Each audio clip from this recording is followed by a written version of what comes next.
Dominar conceitos básicos é extremamente importante para quem quer mandar bem no Enem. Pensando nisso, vamos abordar hoje ecologia, um dos assuntos que tem fortíssima incidência no Enem, tema relações ecológicas. Eu sou o professor Billy Paul, do canal de Ciências Biológicas e Autodesenvolvimento. E após a vinheta, conceitos básicos de ecologia, relações ecológicas, especialmente para você. Vamos lá?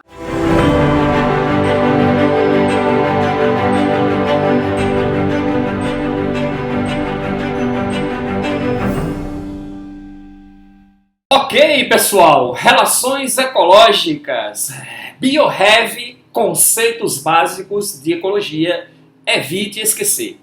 E como sempre, antes de começarmos a revisão, dê aquele tradicional stop no vídeo, vá na descrição e faça o download do PDF com a lista de exercício que vamos resolver. Ok? Isso! Acredito que você já está com o PDF da lista em mãos, impresso ou em um laptop ou mesmo no seu smartphone, ok? Vamos às questões? Vamos lá! BioHeavy, relações ecológicas, conceitos básicos, e o primeiro que vamos analisar é essa afirmativa aí. A competição pode restringir a distribuição e reduzir a abundância das espécies. Muito bem. Antes de mais nada, lembre-se, relações ecológicas que consistem em alelobiose, interações dos seres vivos entre si, elas podem ser harmônicas, quando não há indivíduos prejudicados, pode ser desarmônica, quando um ou outro indivíduo é prejudicado, ou mesmo ambos se prejudicam, certo? A relação pode ser intraespecífica, que ocorre entre indivíduos de mesma espécie, ou interespecífica, quando ocorre entre indivíduos de espécies diferentes. No caso da competição, a competição é uma relação desarmônica, mas tanto pode ser intraespecífica, porque ocorrem processos competitivos entre indivíduos de mesma espécie por recursos que são interessantes a ambos os competidores, mas também pode ocorrer entre indivíduos de espécies diferentes, caracterizando uma relação interespecífica.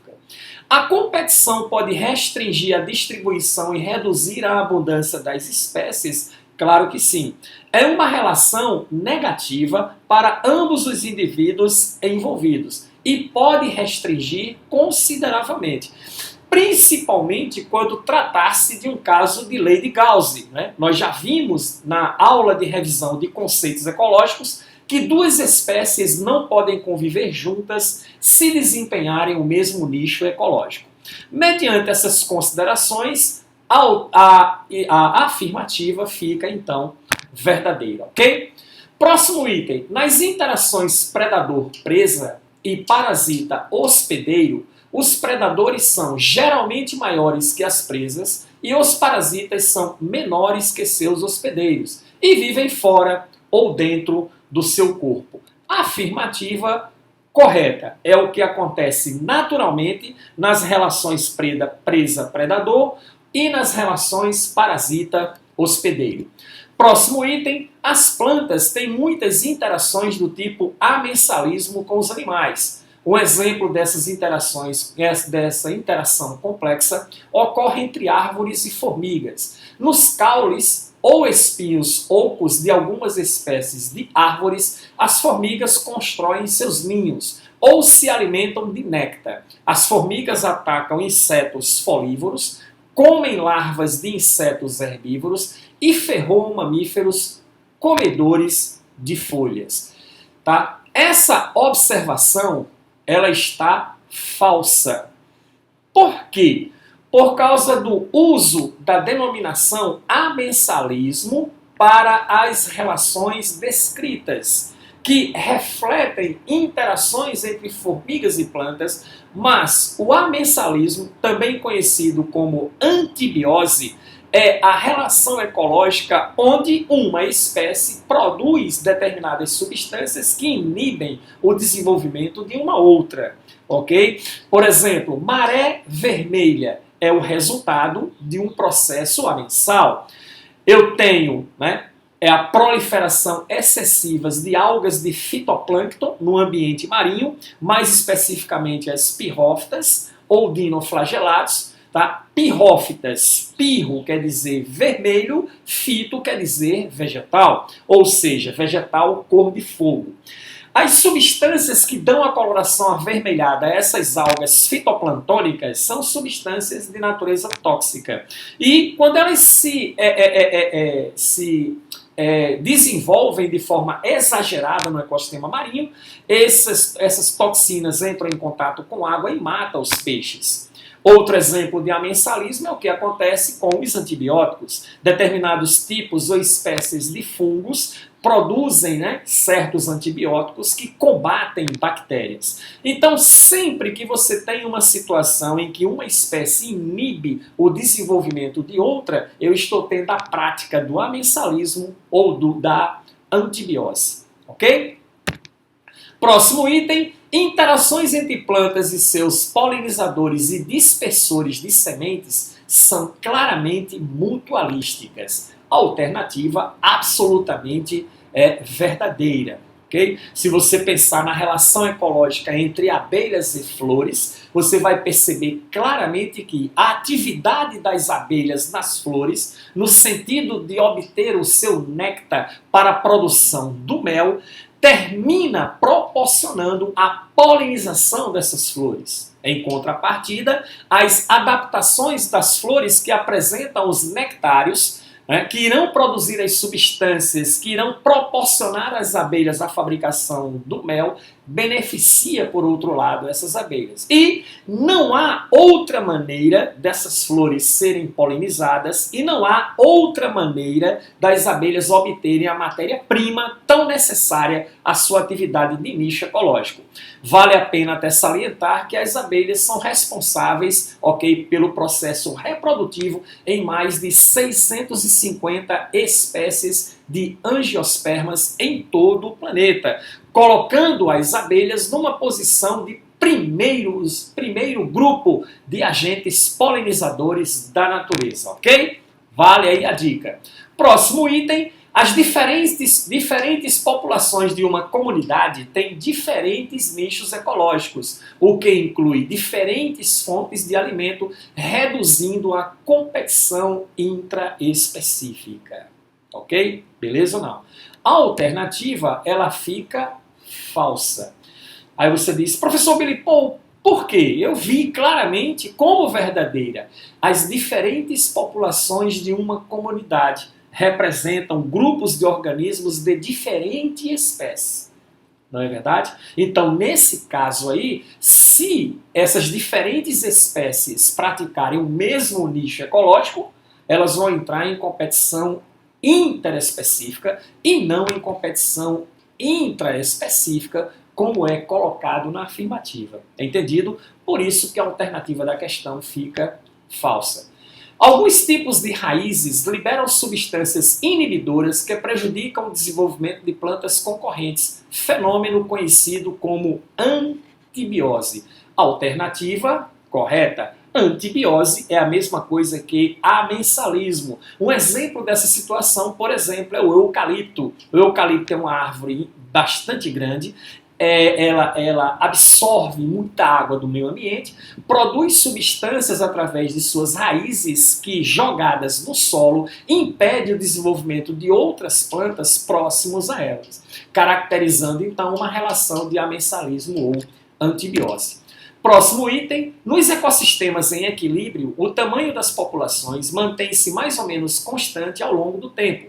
Alterações no tamanho de uma população podem determinar alterações em outras populações que com ela coexistem, provocando desequilíbrios ecológicos. Entendido? Alternativa absolutamente verdadeira, ok? E nós sabemos que quando falamos em controle populacional, quando falamos em equilíbrio das populações, as relações presa-predador têm grande importância nisso. Ok? A atividade dos predadores e das presas no ambiente permite o equilíbrio das populações. Se o número de presas aumenta a disponibilidade de alimentos para predadores. Os predadores, consequentemente, também aumentam, mas passam a incidir mais sobre as presas. As presas, então, diminuem o seu potencial biótico, a sua capacidade reprodutiva. Muitas das presas morrem comidas pelos predadores e muitas fogem, princípio de emigração. Isso reduz a população de presas, levando à redução, de alimento para o respectivo predador. Consequentemente, ele diminui junto. Entram em competição, pela falta do recurso alimentar, e aí muitos desses predadores morrem nesse processo competitivo, muitos fogem. Diminuindo, alivia a pressão de resistência de meio pelo fator biótico predatismo, as presas aumentam, recomeça o princípio. E aí você percebe que as populações no ambiente estão em constante processo de crescimento e declínio. Crescimento e declínio, o que se chama de flutuação no gráfico da dinâmica de populações. Então essa é a importância das relações de predatismo no meio ambiente, ok? Próximo item, um exemplo de relação ecológica do tipo protocooperação é observado na associação entre algas e cianobactérias, a qual compõem o líquen. O líquen, é verdade, é uma associação mutualística, mas é entre algas e fungos, e não entre algas e cianobactérias, também conhecidas como algas cianofíceas. Ok? Essa relação ocorre entre um fungo ascomiceto, com uma alga cianofícia ou uma alga clorofícia. É isso aí o que é a relação de mutualismo entre os líquens, né? E ele fala até dizendo que é uma relação de protocooperação, não é uma relação mutualista. O mutualismo entre algas e fungos é um dos casos de simbiose mais íntimo da natureza. É tão íntimo que os líquens, tá certo? Eles apresentam a estrutura de reprodução própria, chamada de sorédios. Billy Paul, o que é o sorédio? O sorédio é células de algas que compõem o líquen envolvida por hifas de fungo, que são as células filamentares que formam o micélio do fungo. O sorédio é de fácil transporte pelo vento e cai no ambiente e se desenvolve. Os líquens, vale salientar, são organismos extremamente resistentes a condições ambientais adversas. Menos uma. Qual é a condição, Billy Paul? Excesso de CO2. Ambientes onde as concentrações de CO2 são muito elevadas, os líquens não se desenvolvem. Eles são muito sensíveis a isso, sendo, portanto, indicadores de poluição atmosférica. Mas escassez de água, falta de nutrientes, isso não é fator limitador para os líquens. Os fungos envolvidos no líquen conseguem absorver água até da umidade relativa do ar. Passa essa água para as algas, componentes da associação, que fotossintetizam e produzem matéria orgânica para ambos, estabelecendo então a simbiose mutualística entre eles. Tá? Então eles são muito resistentes a condições ambientais adversas e são exatamente condições ambientais adversas que levam à sua formação. É tanto que são considerados organismos pioneiros nas sucessões ecológicas. São os primeiros organismos vivos que se desenvolvem em condições ambientais extremamente inóspitas para o desenvolvimento de vida. Essas são as características básicas que você pode comentar a respeito de líquens. Próximo item, o inquilinismo é um tipo de relação harmônica interespecífica. O inquilinismo, verdadeira afirmativa. O inquilinismo é quando o indivíduo se utiliza de outro como moradia. É como, por exemplo, orquídeas quando sobem em árvores. É como, por exemplo, João de Barro quando constrói a sua casinha no tronco de uma árvore, sobe em cima dela e canta para atrair fêmeas para viver com ele. São relações típicas de inquilinismo. Tá? O inquilino, no caso, ele não se utiliza de nada de quem lhe serve de substrato. Isso, lembre-se, substrato. Ao tratar como hospedeiro, hospedeiro é em relação de parasitismo. Substrato é quando alguém é apenas suporte, como é o caso de uma orquídea em uma árvore, ok? Próximo item, o controle biológico de pragas, quando bem planejado, é uma alternativa ao controle feito por inseticidas químicos, os quais, a longo prazo, podem selecionar insetos resistentes, além de afetar outros organismos. Absolutamente correto. Um detalhe importante sobre controle biológico, que caracteriza-se pela utilização de um predador ou de um parasita para regular uma praga, certo? Lembre-se disso aí. Entre predadores e parasitas no controle biológico, os parasitas são preferenciais por serem específicos. O que isso quer dizer, professor Billy Paul? Eles não mudam de nicho. O parasita, ele é muito específico. Parasita de uma respectiva espécie animal sempre é parasita daquela respectiva espécie animal. Eles são muito específicos. E quando o parasita, quando a atividade parasitária culmina com a morte do hospedeiro, o parasita morre junto, o que não acontece na atividade de predatismo. O predador ele pode mudar de nicho, ele pode atacar, um outro nível trófico de uma relação alimentar, fora daquele nível trófico que lhe é específico. Então, predadores são inespecíficos. Tá certo? Então, no controle biológico, são utilizados predadores? São. Mas se tiver um parasita, o parasita é preferencial devido à sua especificidade.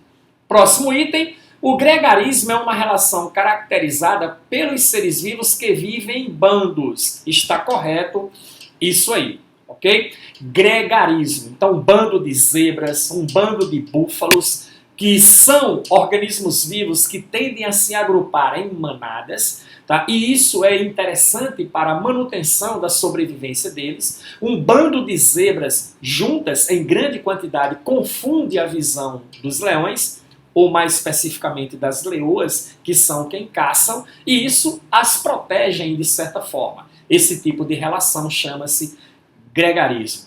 Aquele voo característico das aves, né, em sistema triangular, onde uma vai na frente e as outras se organizam em lateralidade, uma atrás da outra. Quem vai na frente recebe todo o atrito, né, ou todo o processo de resistência do ar, mas ameniza essa resistência aos demais. A partir do momento que o indivíduo da frente se cansa, ele então troca de posição com outros e aí eles conseguem seguir viagem de maneira mais confortável, de forma mais suave, também caracterizando uma relação de gregarismo.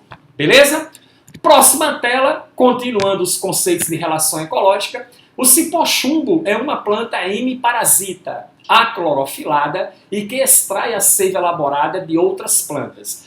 Tudo está absolutamente correto, menos uma coisa. O cipó-chumbo não é um hemiparasita, o cipó-chumbo é holoparasita, porque as raízes parasitas do cipó-chumbo, raízes parasitas são chamadas de austórios, elas se fixam no caule de outras plantas e sugam a seiva elaborada. Ora, a seiva elaborada é rica em açúcares, ela já está pronta para consumo, o vegetal não tem mais que fotossintetizar. Tá? Então o cipó-chumbo pega a seiva já pronta. Ele é um holoparasita, ele é um parasita completo, é um parasita total, ok? Porque ele já pega a seiva pronta.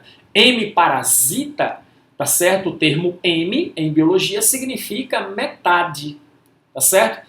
O hemiparasita, no caso, é a erva de passarinho. Ó, no próximo item está aí. A erva de passarinho é uma planta holoparasita, clorofilada e que extrai a seiva bruta de outras plantas. Né? Ficou ali como seiva brita, mas corrija, é seiva bruta de outras plantas. Realmente é isso que a erva de passarinho faz, mas como ela capta a seiva bruta, tá certo? Ok? Ela precisa realizar fotossíntese para converter essa seiva bruta do seu hospedeiro em seiva elaborada, caracterizando assim a erva de passarinho como um hemiparasita e não como um holoparasita que está colocado na questão, beleza?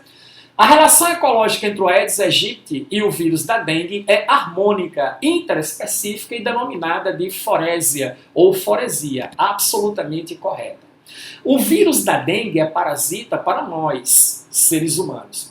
Mas o Aedes aegypti ele funciona como aquele indivíduo que vai favorecer a disseminação e o transporte do vírus até os seus hospedeiros. Então, nesse caso, o vírus da dengue se utiliza do Aedes como meio de locomoção. Tá? Isso facilita a sua dispersão. E quem se utiliza de outro como meio de locomoção chama-se foresia ou forésia, como você queira. A diferença entre mutualismo e protocooperação é que nesta última, a coexistência entre os indivíduos é obrigatória. Nesta última, protocooperação. Na protocooperação, a coexistência não é obrigatória. Tá? O período de relação, tá? Ele é por um certo tempo. No mutualismo é que a coexistência é obrigatória. Uma vez unidos, nunca mais se separam. Na protocooperação, a relação dura enquanto durar o interesse. É o caso do anum, tá? Que cata carrapatos do boi. Ao fazer isso, livra o boi da relação parasitária que lhe é prejudicial, ao mesmo tempo que adquire o seu alimento preferencial. Mas, daqui a pouco, a ave vai embora cuidar da vida dela, o gado também vai embora cuidar da vida dele, caracterizando, então, uma relação de protocooperação. Fazendo, então, a alternativa como falsa. Protocooperação é temporário, mas mutualismo é permanente. Uma sociedade heteromorfa caracteriza-se por diferenças anatômicas encontradas nos indivíduos que a compõem. Absolutamente correto. É o caso, por exemplo, dos insetos sociais, abelhas, formigas. Tá? Os indivíduos eles se diferenciam mediante um nicho ecológico, mediante a sua função. É o que a gente chama de divisão de trabalho. Então você tem o zangão e a rainha, que é da casta de reprodução, você tem as operárias, que é da casta de nutrição, são castas diferentes, divisão de trabalho, e as operárias têm um formato de corpo diferenciado em relação ao zangão e à rainha, caracterizando então a heteromorfia. Os indivíduos se diferenciam morfologicamente de maneira diferente em função da sua atividade ecológica dentro da organização social das abelhas, das formigas, dos cupins. Beleza? Próximo item, a diferença entre colônias e sociedades está no fato de que nas colônias existe ligação anatômica entre os indivíduos envolvidos. Absolutamente correto. Colônias e sociedades caracterizam-se por serem grupos de indivíduos que trabalham um para o progresso do outro. Mas nas colônias, relações coloniais envolvem ligação anatômica entre os indivíduos envolvidos, como por exemplo o Staphylococcus, que é um grupo de bactérias cocos agrupadas formando um cacho de uva. Nas sociedades, ocorre de forma diferente. Os indivíduos se dividem em divisão de trabalho, aquela coisa toda, mas não estão ligados anatomicamente uns aos outros. Tá? Eu sou professor, você é aluno, mas nós não estamos ligados anatomicamente um ao outro, mas trabalhamos um para o progresso do outro. Eu, com as minhas videoaulas aqui, contribuo para o seu sucesso. Você, como estudante, também contribui para o meu sucesso como professor. Relação do tipo social. Próximo item, a relação ecológica entre flores e abelhas é do tipo protocooperação. Já comentamos sobre isso, tá falso. A relação flores e abelhas é uma relação de mutualismo, relação harmônica, interespecífica, caracterizada por trocas de interesses entre os indivíduos envolvidos com coexistência obrigatória. Quando há grande interdependência, de tal modo que a vida separadamente se torna impossível entre os organismos associados, envolvendo trocas de alimentos e de produtos do metabolismo com benefícios para ambos, há uma interação denominada de protocooperação. E aí, o que é que você acha? Tá? Essa alternativa está absolutamente o quê? Falsa. A grande interdependência, de tal modo que a vida separadamente se torna impossível, isso é característica de uma relação de mutualismo, coexistência obrigatória, relação permanente. Próximo item, a relação ecológica entre formigas e pulgões de vegetal é denominada de sinfilia ou esclavagismo. Absolutamente correto. As formigas, elas não têm a capacidade de digerir a celulose que elas armazenam, derivada de material vegetal da natureza em seus formigueiros. É hábito das formigas pegarem pulgões de vegetal, aprisionarem os pulgões, tá certo? Alimentar esses pulgões com celulose e a flora intestinal desses pulgões fazem então a digestão da celulose. E quando eles eliminam as suas fezes, elas estão ricas em glicose. As formigas, então, se nutrem das fezes do pulgão, se nutrem das fezes dos cupins, que elas também fazem isso com os cupins. A relação é denominada de sinfilia ou esclavagismo. É uma relação desarmônica do tipo interespecífica.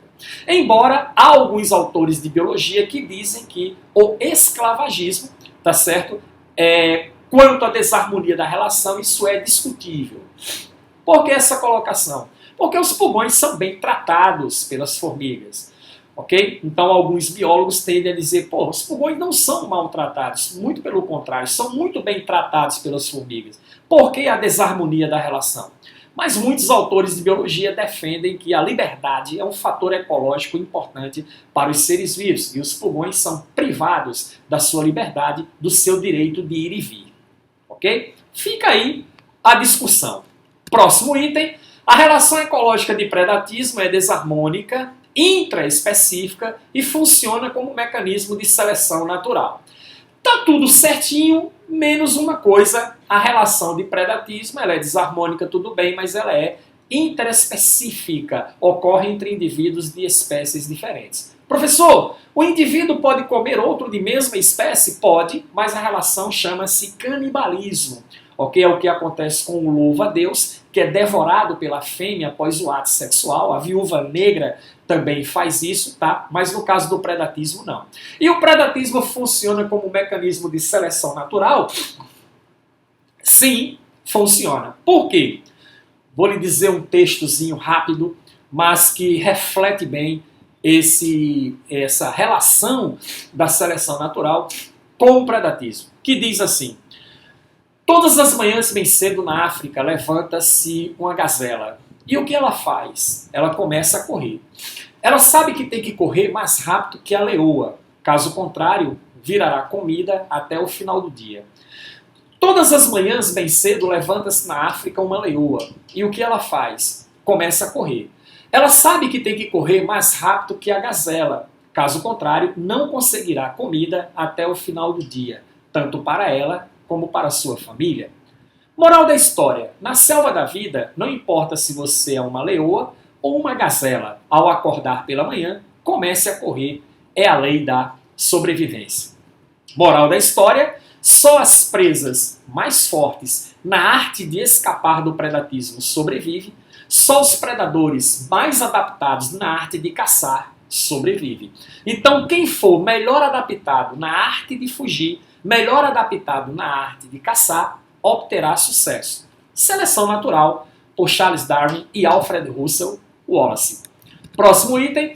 As mariposas em geral não são tóxicas e ficam imóveis durante o dia, sobre suportes naturais que mimetizam o padrão de cores da mariposa e desta forma são menos atacadas por predadores. Tá? A alternativa fica falsa, porque essa atividade das mariposas de gerar uma certa situação que as confunde com o meio ambiente não é um mimetismo e sim uma camuflagem. Vale salientar que as mariposas são considerados os animais mais especializados em camuflagem, imitando até fezes de certos animais, protegendo-se assim da atividade de predatismo. Beleza? Chama-se camuflagem, porque isso está envolvendo o meio ambiente. O mimetismo é quando um determinado indivíduo imita um outro, que é realmente perigoso, ele sendo inofensivo, aí sim é um mimetismo, como é o caso da cobra coral falsa e da cobra coral verdadeira, ok? Aposematismo é quando o animal apresenta cores vivas e marcantes no sentido de avisar seus predadores de seu gosto impalatável ou dos venenos que possui absolutamente verdade. Tá certo? Chama-se isso de aposematismo. Próximo item, a competição é definida como uma interação entre membros da mesma população ou de duas populações, a fim de obter um recurso mutuamente necessário e disponível em quantidade limitada. Verdadeiro também. Próximo item, a herbivoria é uma relação ecológica harmônica, onde herbívoros se alimentam de partes de planta ou delas inteiras, ok? Só que a alternativa fica falsa, porque a herbivoria não é considerada uma relação ecológica harmônica, e sim uma relação ecológica desarmônica. Último item, a relação entre a vespa e certos afídeos é denominada de parasitoidismo. Absolutamente correta a afirmativa. Tá? Billy Paul, não entendi. Parasitoidismo tem a intenção de matar. O parasita, ele não tem a intenção de matar o seu hospedeiro. Ele quer que o hospedeiro permaneça vivo. Mas o hospedeiro muitas vezes morre porque a atividade do parasita é extremamente exfoliativa. Mas no caso da vespa, não. Ela deposita seus ovos em certos afídeos, como os pulgões de vegetal, por exemplo. Esses ovos eclodem, as larvas se alimentam então dos tecidos do seu hospedeiro, dos tecidos do corpo desses afídeos, ok? E mata os afídeos. E continuam se alimentando ainda por algum tempo. Nesse caso, a relação é chamada de parasitoidismo. Esses são então os conceitos básicos de ecologia que eu queria passar para você nesta nossa aula, conceitos que você deve evitar esquecer. Aprendeu? Inscreva-se no canal, ative as notificações e até a próxima BioRev Conceitos Básicos. Tchau!